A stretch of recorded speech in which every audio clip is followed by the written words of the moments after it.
Maniniwala ba kayo kung sasabihin ko sa inyo na ang number one undisputed best-selling motorcycle brand sa buong mundo ay ang Honda?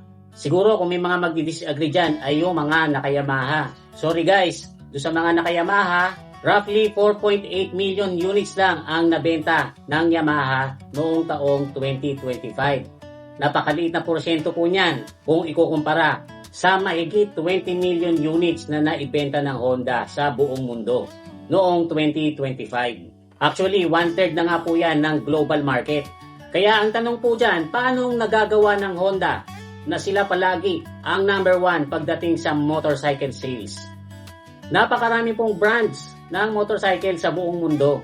Yung ibang mga brands, nakokontento na po yan na mga ilang libo lang ang naibebenta nila yearly. Tulad ng MV Agusta, Ducati, o kaya naman Harley Davidson. Sila kasi guys yung motorcycle brand na pwede natin ihalin tulad sa Ferrari o kaya naman Lamborghini. Ang target buyers po kasi nila ay yung medyo yayamanin. Ang income ng mga ganitong motorcycle companies ay hindi dinadaan sa dami ng maibebenta kung hindi doon sa mahal ng presyo ng mga ibinebenta nila. Meron din naman po mga motorcycle manufacturers na hundreds of thousands ang naibebenta or yung iba nga umaabot din ng millions. Tulad na lang po ng Suzuki, Kawasaki at Yamaha. Pero malayong-malayo po ang numbers na mga naibenta nila sa volume na naibebenta ng Honda taon-taon. Sa mundo ng automotive, medyo humina ang Honda. Lalo na nung mga nagsilabasan ang mga Chinese brands. Tapos ngayon nauuso pa ang mga EV at saka hybrids.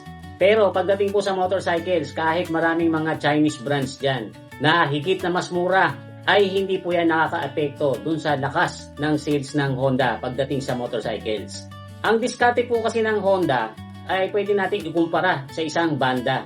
Kasi merong mga banda na ang tinutugtog lang puro punk, yung iba naman puro metal lang, o kaya naman yung iba puro jazz lang. Pero merong mga banda na tinatawag na show band o kaya yung variety na kahit anong genre ay kayang tugtugin. So parang ganyan po ang Honda. Hindi po sila gumagawa ng motor para lang sa specific na grupo ng mga tao. Hindi sila gumagawa ng para sa mayayaman lang o para sa mga magsasaka lang. Hindi rin po sila gumagawa ng pangkarera lang o kaya naman para doon na sa mga nag-hobby or para lang doon sa mga gusto maghanap buhay.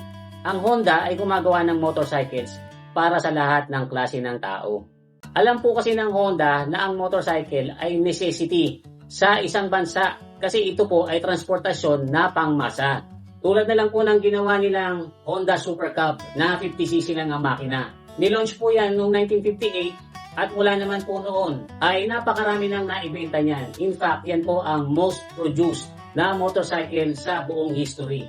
Kasi guys, umabot lang naman po ng mahigit 100 million ang ginawa nila niyan at naibenta. Pero kung titingnan niyo yung Super Cub, hindi naman yan pang pormahan, hindi naman yan pang karera. Naging mabenta yan kasi super practical at saka affordable.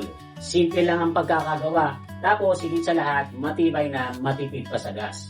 Pero guys, kahit nagmamass produce ang Honda ng mga ganyang klase ng simpleng motor, ay hindi sila patatalo o pahuhuli pagdating sa mga performance o yung mga motor na pang competition sa lahat ng klase ng kategory. Noong 1969, nilabas po nila ang CB750. Ito po ang kauna-unahang mass-produced inline-4 na superbike.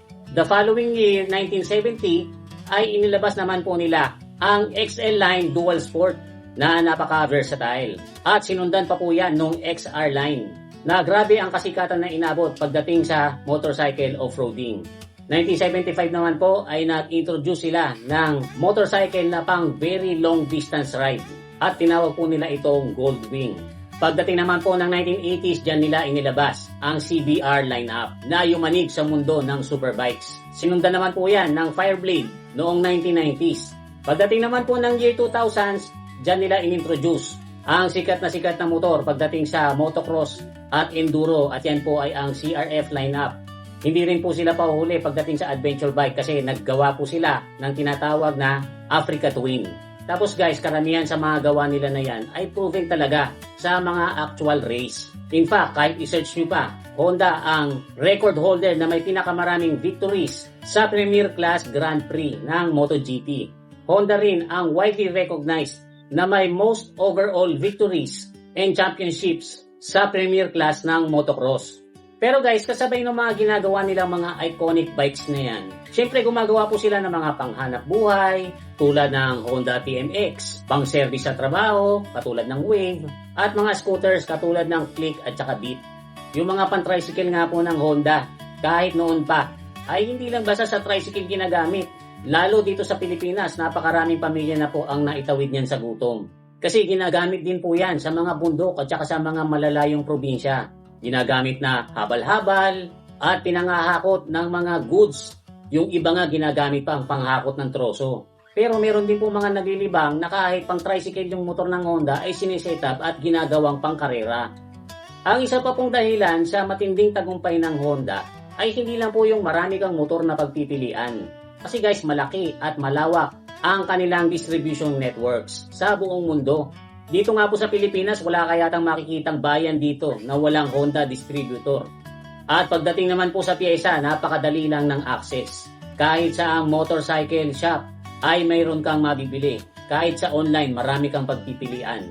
Bukod nga po dun sa mayroong mga genuine parts, ay napakarami rin yung naggagawa ng imitations. Diyan yung ako minsan malalaman kung gaano kasikat ang isang brand kapag marami nang gumagaya dito. Kaya tuloy, marami rin mga motorcycles na hindi naman Honda ang brand. Pero kapag nasira, pwede mong palitan ng pyesa ng Honda. Bukod sa marami kang mabibiling maintenance parts, ay marami ka ring mabibiling mga aftermarket performance parts para dun sa mga mahihiling mag-setup. At yung mga ganyang bagay po ay napakalaga para sa isang motorcycle enthusiast. Kasi guys, kasama sa buhay nating mga nagmamotor, yung pamisan-misan nasisiraan, marami ring mga gusto na magse-setup, nagpapaporma, at nagmo-modify. Kaya yung kombinasyon na marami kang pagpipili ang motor, maraming distributor, maraming outlet, maraming pyesa, affordable na, matibay pa. Yan po yung mga dahilan kung bakit unbeatable ang Honda pagdating sa sales. Hindi lang po sa motorcycle, number 1 ang Honda kasi sa totoo lang naman, ang Honda po ang number 1 manufacturer. Sila po ang largest internal combustion engine manufacturer. Yan ang pinakamarami na lang na ibebenta talaga. Kasi yung mga makina nila ay hindi lang naman sa kotse o sa motorcycle yung makikita. Yung mga makina nila ay ikinakabit din sa snowmobile, sa jet ski, sa speedboat, sa quad bike, at kahit dun sa mga bagay na hindi naman sasakyan tulad ng lawnmower, generator, grass cutter, leaf blower at marami pang iba. Ganyan po kabihasa ang Honda pagdating sa internal combustion engine. Kaya hindi nakakapagtaka na sa motorcycle, sila ang number 1. So guys, I hope na na-enjoy nyo itong konting kwentuhan natin tungkol dito sa Honda. Kung meron pa po kayong mga gustong idagdag dyan sa mga sinabi ko, ay pwede nyo pong ilagay sa comment section natin. Huwag nyo lang pong kakalimutan mag-like at saka mag-share. Muli, ito po si Kuya Mikmik. Thanks for watching.